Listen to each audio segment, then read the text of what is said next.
ঈশ্বর মানুষ হয়েছেন, এবার মানুষ ঈশ্বর হবে। সামান্য কটিবস্ত্র পরিয়ে ক্রুশে আরোপ করল যিশুকে। চারটে সৈন্য যারা তদারক করছিল তারা বসল যিশুর পোশাক নিয়ে ভাগাভাগি করতে।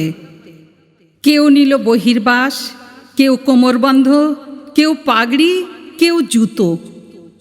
কিন্তু জামা, গায়ের জামাটা কে নেবে? কি সুন্দর জামাটা!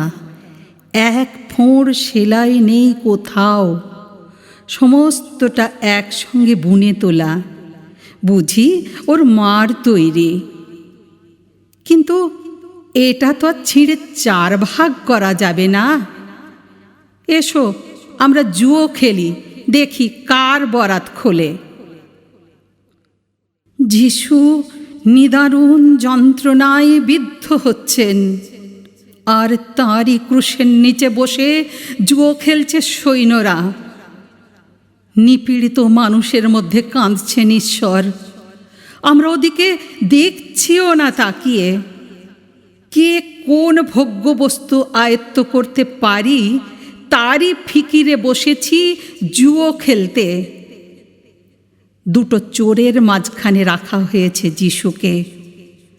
চরম মুহূর্তেও পাপীকে ত্যাগ করেন না যিশু। চরম মুহূর্তেও তিনি পাপীর প্রতিবেশী, একদম বাস্তব কাজটিতে। পাদ্রী, পুরোহিত, পথচারী থেকে সবাই গাল দিচ্ছে। কতই তো বলে বেড়াতে তুমি ভগবানের পুত্র, কই দেখি, নেমে এসো ক্রুশ থেকে, পুত্রত্ব দেখাও। আবার বলা বলি করছে, যদি পুত্র হতো ভগবান নিশ্চয়ই ওকে ভালোবাসতেন, আসতেন সাহায্য করতে। যখন কেউ আসছে না, বোঝা যাচ্ছে ওর বাহাদুরি। ওর বাহাদুরি। যিশু যদি আসতেন নেমে, কি প্রমাণ হতো?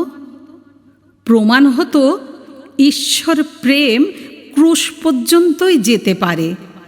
ক্রুশ অতিক্রম করে যেতে পারে না মৃত্যু পর্যন্ত। যেন যতক্ষণ ক্রুশকে বহন করে আনছে ততক্ষণই প্রেম।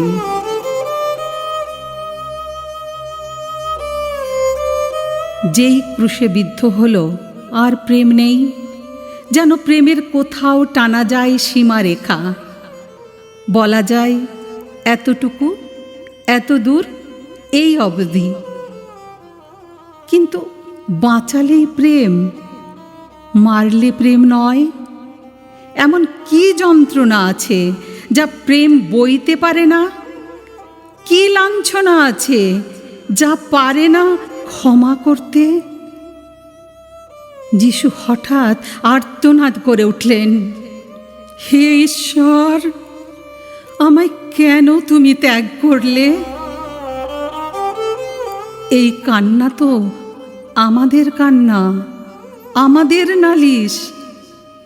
যিশু যদি যন্ত্রণার মধ্যে প্রসন্ন হাসি মুখে বিদায় নিতেন নীরবে, আমাদের মনে হতো তিনি বুঝি আমাদের নন।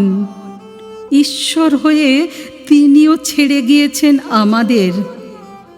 তিনি আর্তনাদ না করলে আমাদের কান্নায় তার কাঁদা হতো না, আমাদের রক্তে ঝরত না তার বুকের রক্ত।